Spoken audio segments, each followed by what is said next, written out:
What's up, everybody? Welcome back to the channel, and today Bluebecon's getting an oil change.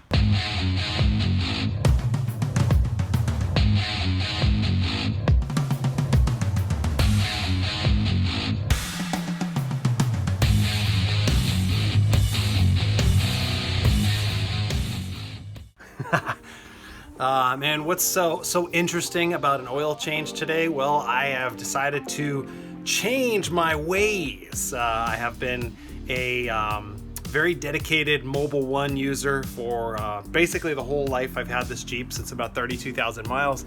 It has 126,000 on it now. So for the last 90,000 plus, I've used Mobil 1. But then I came across a video, which I will link in the description, that shows there might be a better option out there. And so let me show you what I'm talking about. Well guys, today in the Bluebecon we will be adding Kirkland. That is right, the Costco signature brand, full synthetic motor oil. Check out the video that I'm gonna link in the description, you guys. You're not gonna believe it. I mean, the Kirkland is actually the same as the Amazon brand. Basically is what they were able to kind of deduce. Pretty much comes out of probably the same exact factory. But the performance was pretty eye-catching and pretty convincing.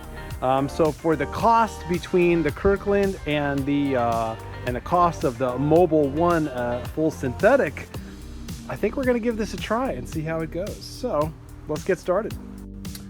Alrighty guys, first and foremost, you want to of course drain the oil out of the old oil pan, which I have done. You might say in the video, what the heck is that thing stuck in underneath the oil drain there? And what it is actually just a half of a red Solo cup that I cut in half. The last time I changed my oil, the skid plate here, it sticks out just a hair, just a little hair in front of the drain. And so what happens is when it gets down to the end like this, where it's just kind of trickling out, it was actually trickling onto the top of the skid plate here, and then it was pooling up in this corner here and then draining out onto the ground. It was pooling up in this little corner here. It would come back down and pool in these areas in the corner. So I cut this little Solo cup up and slid it in there and brought out the drainage just a little bit so we could drain directly into the old drain bucket there. So of course you want to drain that out. I already changed out the filter.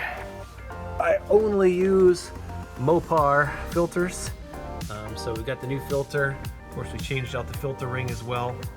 And something that you guys really should be aware of.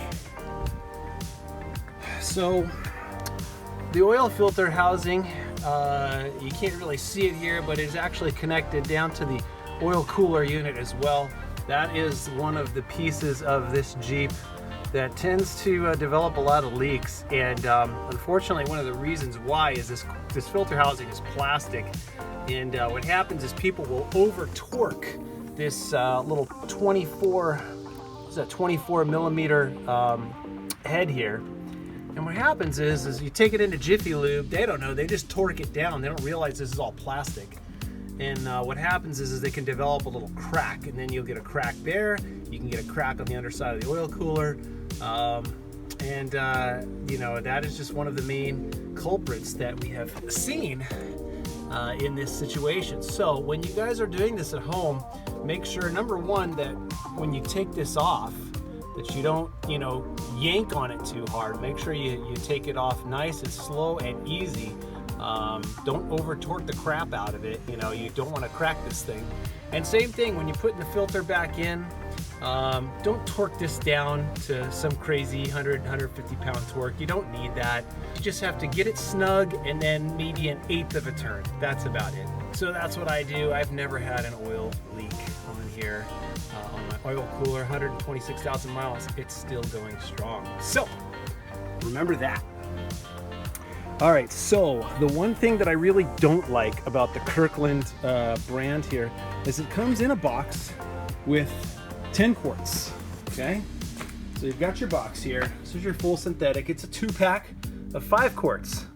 Well, the Jeep takes 6 quarts in our 3.6 liter Pentastar motor, which means I'm going to have to do 1 full bottle, and then I'm gonna have to portion out 1 quart on the other one. So that's gonna be kind of a pain in the ass, but we'll figure out how to do that.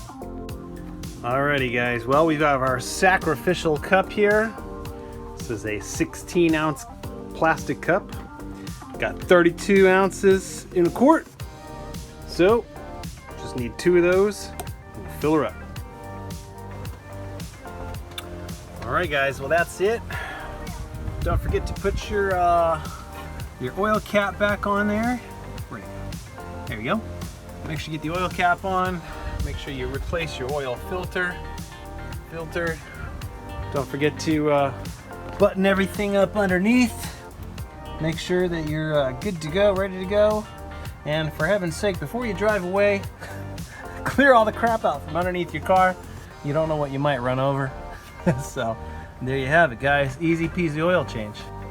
Alrighty guys, well there you have it. Kirkland motor oil is now pumping through the veins of the Bluebicon. So we will see how this works out. I mean, how do you really tell a difference? I don't know, but for the cost and for the performance based on independent testing, I think this is going to work out in the long run. So thanks for being around, and if you like the video, make sure you hit that like button down below. If you haven't subscribed, please subscribe. Love to have you get alerts for when we post new videos, and thanks for stopping by. We'll see you in the next one.